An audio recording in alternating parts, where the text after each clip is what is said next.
just out of precaution.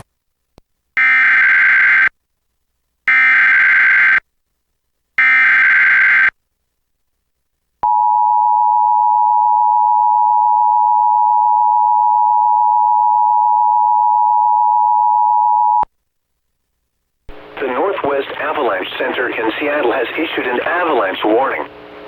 What?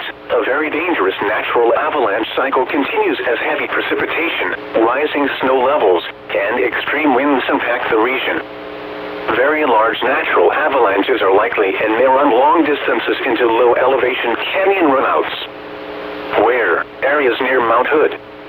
When? In effect from Thursday 1830 to Friday 1830. Impacts. Very large natural avalanches are expected.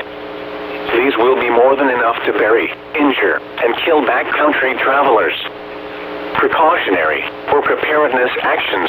Avoid all areas where avalanches can start, run, or stop. This includes steep alpine slopes, sparsely forested slopes, and winding canyon runouts with small trees.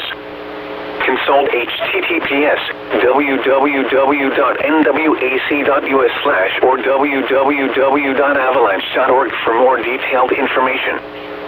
Similar avalanche danger may exist at locations outside the coverage area of this or any avalanche center.